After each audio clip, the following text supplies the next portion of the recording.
Salut les hamsters! Mettez vos casquettes de détective, car aujourd'hui nous nous penchons sur l'un des plus grands mystères de l'histoire du Bitcoin canadien. Peut-être que le nom de Gerald Cotton vous dit quelque chose, le nom derrière Quadriga CX. Pour ceux qui ne connaissent pas, a une histoire similaire à un hamster qui s'enfuit avec les clés de la réserve de nourriture, laissant les autres se gratter la tête en se demandant où sont passées les friandises. Cela a donné naissance à plusieurs histoires et explications. Malheureusement, une certaine incertitude plane encore, et le mieux que l'on puisse faire est de raconter l'histoire. Prête pour les graines de tournesol? En 2018, Quadriga CX était l'une des plus grandes plateformes de crypto-monnaies au Canada, créée pour faciliter l'achat de Bitcoin. Gardez à l'esprit qu'avant Quadriga CX, de nombreuses transactions de Bitcoin étaient réalisées via MTGOX au Japon, ce qui obligeait les utilisateurs canadiens à transférer des fonds par le biais de plusieurs intermédiaires. Quadriga CX s'est imposé comme l'alternative la plus rapide, moins chère et apparemment la plus sûre pour les Canadiens, étant la première plateforme de Bitcoin avec une licence FINTRAC. En tant que plateforme d'échange, elle gagnait de l'argent en facturant des frais sur chaque transaction, accumulant ainsi une somme importante à mesure que la plateforme grandissait. Quadriga CX a vraiment eu des débuts modestes. En 2014, elle n'avait échangé que 7,4 millions de dollars en Bitcoin sur la plateforme, suivi en 2016 par la démission de tous les administrateurs, ce qui a amené M. Cotton à la position de l'unique directeur. Heureusement, les marchés ont pris un tournant favorable en 2017, tout comme le volume des transactions sur la bourse. Cela a augmenté les commissions, mais aussi causé des problèmes de trésorerie en raison de la dépendance à des prestataires de paiement externes. Et pour ajouter à la confusion ambiante, Gerald Cotton est décédé le 9 décembre 2018. Le récit public rapportait que, 9 jours après le début de sa lune de miel en Inde, Cotton tomba malade peu après son arrivée à l'Oberoi Rajvilas à Jaipur. Il fut conduit à un hôpital privé où on lui diagnostiqua une gastro-entérite. Dans l'après-midi qui a suivi, son état s'est aggravé et après un test sanguin, il est entré en choc septique. Les médecins auraient essayé de le stabiliser, mais son cœur s'est arrêté. On a réussi à le réanimer, mais son cœur s'est arrêté une deuxième fois. En une journée, après des douleurs abdominales, le PDG de Quadriga CX est décédé à 30 ans.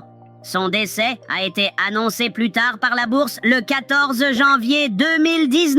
Maintenant, gardez à l'esprit que Cotton dirigeait les opérations. Quand Cotton est décédé, Quadriga CX ne comptait que 2 employés, sans responsabilité majeure. Cotton était le seul à gérer les opérations, y compris les fonds et portefeuilles froids. Et sans lui, pour être le système centralisé de gestion de trésorerie, le marché a commencé à paniquer et la plateforme a rapidement perdu la confiance de ses utilisateurs. Et pour compliquer les choses, Quadriga CX stockait une grande partie de ses dépôts dans des portefeuilles froids sur l'ordinateur portable de Cotton, inaccessible après sa mort. Malgré cela, il est mort avec la réputation du gars pas bien méchant, selon Freddie Hartline, le fondateur de Bitcoin Co-op. Il a également été décrit comme prudent et pragmatique. Jennifer Robertson, l'épouse de Cotton, a annoncé que la banque du processeur de paiement de Quadriga CX avait gelé ses fonds, mais que la plateforme allait nommer un PDG intérimaire. Elle a rassuré les utilisateurs, affirmant que les fonds étaient en sécurité et a promis des améliorations du site et des services dans les semaines suivantes. Une semaine plus tard, le site est tombé en panne pour maintenance et 2 jours après, Quadriga CX a demandé la protection des créanciers. Après que la Cour suprême de la Nouvelle-Écosse a déclaré la faillite de Quadriga CX, il a été révélé que la plateforme avait une dette de 250 millions de dollars avec environ 115 000 comptes clients créanciers. Des enquêtes ont été lancées, impliquant la Gendarmerie royale du Canada, le FBI, 2 autres agences de police et plusieurs chercheurs indépendants, tous se demandant où est passé l'argent. La plateforme avait-elle vraiment les fonds qu'elle prétendait avoir? I want my money back. No refunds.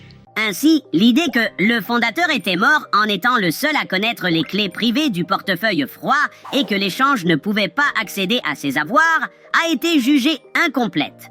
Au moment où tout le monde pensait avoir trouvé le chemin vers les fonds disparus, il s'est révélé que le hamster était en réalité un caméléon, échappant aux investigations sans être détecté. Cotton était-il vraiment ce qu'il prétendait être? Quelques mois après sa mort, les opérations de la bourse se sont effondrées. Les enquêteurs ont rapidement découvert qu'il faisait du trading sur marge avec les fonds des clients et transférait de l'argent de l'échange vers ses comptes personnels. Les plateformes d'information ont découvert qu'il n'avait pas créé ou n'utilisait plus les portefeuilles multisignatures qu'il avait prétendument mis en place. Au lieu de cela, il avait utilisé les fonds pour acheter des résidences, une île, un avion et des véhicules de luxe. À ce stade de l'enquête, les conclusions suggéraient que Cotton était soit négligent avec son argent, soit un escroc tentant une fraude importante. UI, le syndic de faillite de Quadriga CX, a ensuite révélé qu'il n'y avait aucune réserve de crypto et que 2/3 des bitcoins restants avaient été envoyés dans des portefeuilles froids inaccessibles.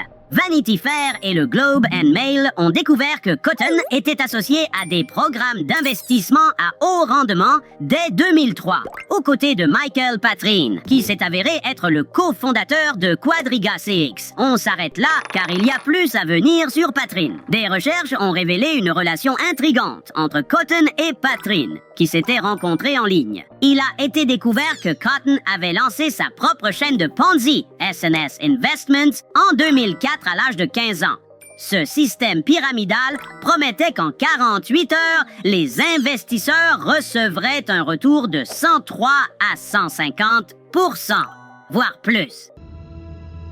What?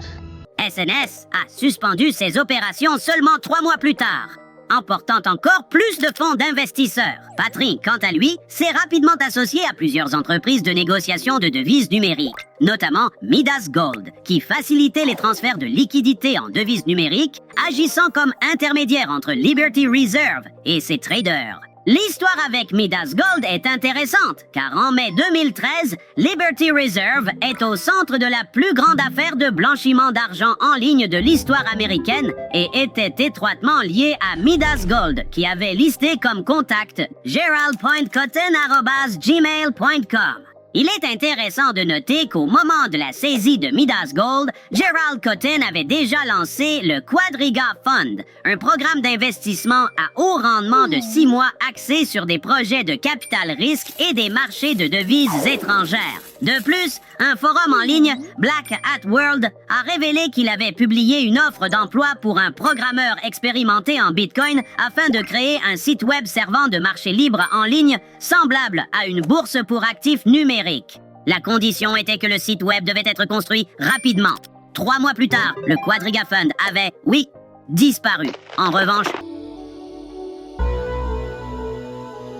Quadriga CX était opérationnel. Cette situation a conduit certains à penser que cet échange n'était qu'un élément d'un réseau de stratagèmes d'escroquerie, basé sur la conviction que les gens sont souvent prêts à croire ce qu'on leur dit. Malheureusement, cela a mis Jennifer Robertson, l'épouse de Cotton, dans le collimateur. Mais elle a fini par déclarer qu'elle ne savait rien des arnaques de son mari et a signé un accord dans l'affaire de la faillite, renonçant à 12 millions de dollars d'actifs au profit des créanciers.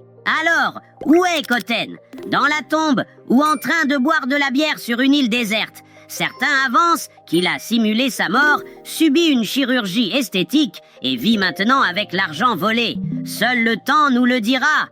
Merci d'avoir rejoint l'Académie. Abonnez-vous et rappelez-vous, les hamsters sont puissants. Un pour tous et tous pour un.